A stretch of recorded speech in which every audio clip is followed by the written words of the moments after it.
Earth 3. The pale blue glow of the two-way monitor illuminated the ridges of the plastic ceiling of the tiny passenger cabin. They were watching him like a fragile young child. The cabin reminded him of where he was and where he was headed. He growled a curse. He thought back to his own youth, back to the first wave of these idiot-laden rockets being shot out into space. How many years had it been? Earth 2 had been the great promise. The promise that we would not go quietly into that good night, or whatever the saying was. We didn't go quietly. We went shouting and cheering in a parade formation, happy in the arrogant knowledge of our survival. And still we didn't change. We didn't learn. Why not? Well, there's always more, until there isn't. But here we are again, and this time we have thrust ourselves towards the fertile moons of Jupiter. In his sad adolescence, it was Mars, so egotistically renamed Earth 2. And now, in his yet sadder old age, it was Io. Like the horrible fly that tormented Io ceaselessly, humanity too shall torment her. The lights clicked on, illuminating the darkness creeping up in his mind. He didn't understand why they bothered to wake him up. He most likely wouldn't survive the journey, let alone aid in colonizing Io. He was dead weight. They should just kill him and save their resources. They did that with the cons on Earth. The world went mad for a few days and then everyone forgot. Nobody cared because they all knew that every piece of food counted. Every drop of water mattered. Giving the cons those things was like throwing them in the garbage. Those dirty criminals had their chance and they blew it. We wouldn't take everybody, so to give people better odds for selection, they killed a couple million people. Well, he guessed it was more like facilitating their dehydration. It was over before the world knew. Then they just had to assign a few scapegoats and release the news for publication. We did the rest. Absorb, rage, fade, gone. Everyone really forgot when they posted the changes in probability for selection. We were all 4% closer to a seat on that big boat. Considering those new odds, the cons practically deserved it. A once taboo subject became discussion topics around the water cooler, at the barber shop, and at the laundromat. Cons. Always the cons. You can never forget the cons. That was the real canary. People always talked about the damn canary. What was the canary? As if our planet could be compared to a fucking coal mine. Nobody could agree on what that canary was. They stopped talking about canaries on Mars. They were all dead before we left. Just more dead weight anyways. It didn't matter. The cons were the real canary. That let all us humans know that we were nothing more than selfish animals stampeding each other in our own dash to safety. We were worse than animals. We made a conscious decision. Not only did we make a conscious decision, we doubled down on it as a group. Hand in hand, we celebrated our 4%. These lights were awful. There were only two settings, dark as fuck and bright as fuck. He wondered how many people he would be willing to watch die for a dimmer switch. They would be coming by with his morning meal. The phrase was ironic. Was it irony? He never had understood how to use the word. At the very least, the phrase was inaccurate. It wasn't technically morning. There is no morning traveling from Mars to Io. Out here, the sun is just a bright spot surrounded by a bunch of darkness and less bright spots. It wasn't technically a meal either. A couple pills, a glop of paste, and a few mouthfuls of water doesn't constitute a meal. The goddamn kids were always asking the old ones to talk about the food. He was tired of talking about eating meat with every meal and throwing food out because it smelled a little funny. He hated telling those stories. Then again, the young ones didn't realize he was recounting his sins in each telling. The young ones, damn them. Why couldn't they have all been stillborn? We would have saved ourselves the effort and embarrassment of our pathetic death throes.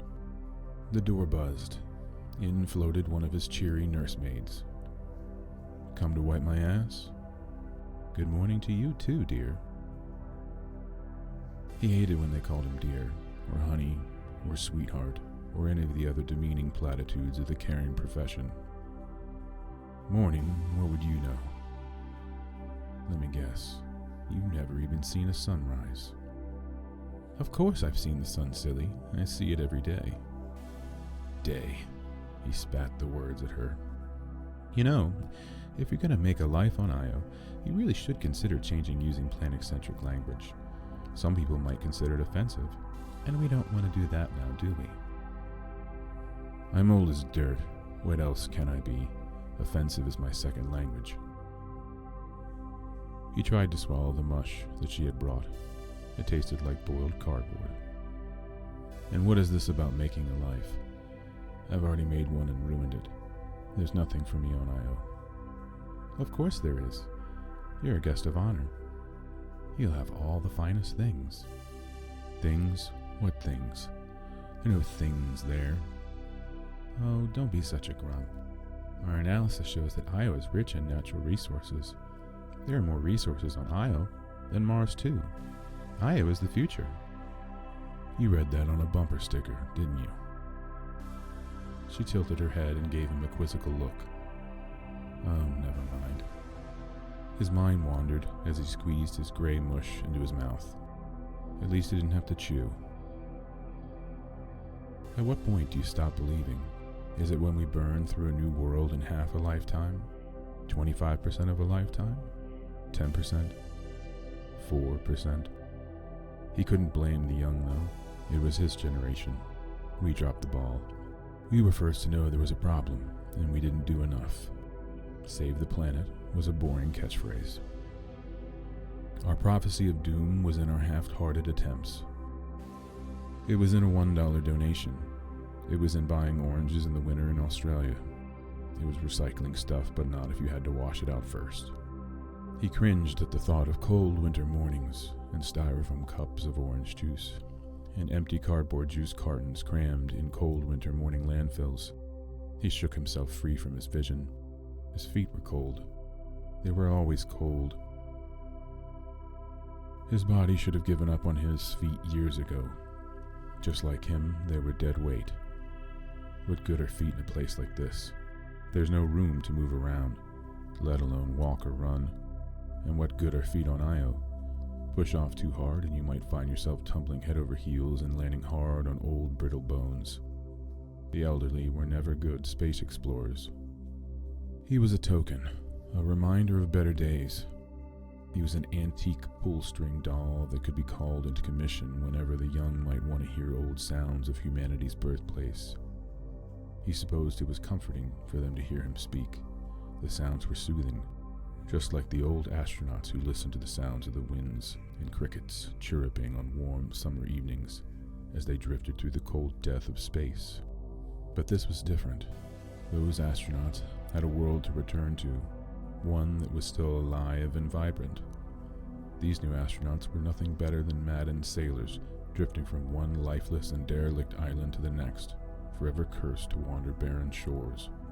He sat up and swung his feeble legs over the side of his cot. It was easier in the morning, before they turned on the artificial gravity to keep the young ones from slowly disintegrating.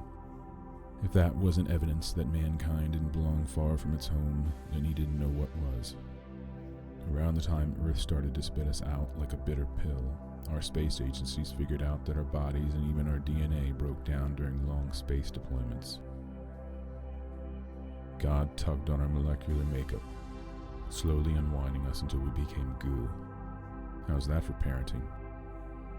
Don't you go too far now, or I'll pull on this string and you won't exist anymore. He always used to chuckle at the parents that put their kids on leashes. Maybe he shouldn't have been so quick to laugh. Now I want you to get your exercises in before they turn on gravity, okay? It's important for you to stay strong. He flopped his arms and legs about like a puppet on a string. Well, puppet master, what shall I do for you now? I left a bottle of water on your nightstand. You need to stay hydrated. She tapped the moisture meter on the wall. It's quite dry in here. She stood in the doorway waiting for him to acquiesce. He took the bottle and fumbled with the cap. She moved to help him. "I've got it," he snapped and waved her away. "I mastered this long before you were alive, dear." The thought made him wince. How many bottles of water had he opened? 10,000? He remembered when bottled water was a joke. Who bottles something that comes free out of the tap? Within 5 years, the drink companies had fooled us into thinking the best water came in bottles. "Sip it slowly, you don't want to choke." He growled his discontent, but sipped the water slowly. His attendant left the room. At least he was alone now. He could be miserable in peace. Not long after the bottled water became the norm, the real water problems started. There had been water problems before, but mostly were in throwaway countries, where the people were poor and didn't really deserve to live. Not like us. We were chosen. We were special. Apparently our ego caught up with us because our rivers started drying up. Maybe God finally showed up to remind us we weren't. It always went the same way. First, the scientists would say, "We better shape up, or shit is going to get bad." Of course, we wouldn't listen, and then they would say, "We're running out of time. If we don't act now, it might be too late." Then they would say, "Yeah, it's too late, we missed the train." And we would say, "Good thing there's a rocket." He remembered the photographs of emptying riverbeds, of lakes drying up and leaving behind millennia-old watermarks, reminders that we fucked up. He remembered watching the news report and how he felt when he heard that the primary water source for half this country no longer reached its natural delta. We drank it up. All of it. Then the argument started. One place arguing with another over water rights. Hell, it wasn't even ours to begin with. These arguments escalated until they couldn't be settled in courtrooms and televised political debates. They spilled over into the streets. If only we could have drunk our hate, then we might still be at home. Oh, but wasn't Earth a blue planet? What of the oceans, you say? The scientists had a solution. They were going to desalinate the seawater. That never got off the ground. What did get off the ground? Rockets. Big penis-shaped rockets to fuck the sky. What did the sky ever do to us? We used Earth like a drunk girl on prom night. When we got all we could from her, we set our sights on new targets, spread our seed to the stars. You're welcome, universe. The moisture unit clicked on, and a fine haze jetted from several nozzles in the ceiling. Great, my morning dose of recycled urine. He closed his eyes, turned his face upward, and spread his arms wide. In his day, getting pissed on was usually a bad thing. He laughed. It hurt to laugh. It hurt to breathe. His ribs reminded him of his long history. Any minute now, there would be a knock. Yep, there it was, like clockwork. He had to stop using the saying, like clockwork. The kids kept asking what it meant. They had never seen a clock. Hell, the last clock he bought was probably slowly turning into dust on one of the trillions of routine piles of garbage on Earth. Those piles were still choking her even during her death rattle. Clocks went out of fashion around the time he was hitting his midlife crisis. Nobody really wanted them around when there seemed to be an inescapable countdown going on, each year slowly ticking away like an oppressive second hand. His midlife crisis, of course, was a shared crisis by his generation. Instead of going out and buying a red convertible, getting a tattoo, and trying to pick up girls in their 20s, he splurged and bought himself a deluxe berth on the first commercial flight to Earth 2. Even at the end, we were driven by the need to have more than the next guy. The door slid open. It was the male version of his annoying caretakers. He grunted in salutation. "Good morning, old-timer. I'm sure you'll be excited to know that we're on our final approaches to Earth 3, our new home. The captain would like you to come and sit with him during the ceremony. Everyone will be there." His last words punched home.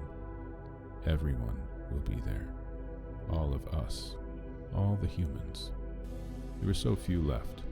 10 billion, and now this. What a legacy. "I'll be back in a few minutes to escort you. You want to look sharp today." The young man winked and slid back through the door. He hated that they would parade him around like a decrepit mascot. Having him there would make them all feel better about what would happen next. No, he wouldn't be complicit this time. No shared smiles and ignorance. So he did what he should have done long ago. He died.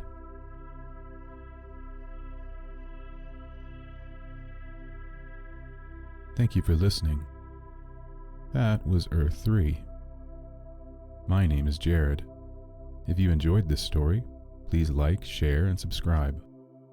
If this is something you'd like to hear more of, please leave me a message in the comments. Until next time, this has been a Honeyman audio production.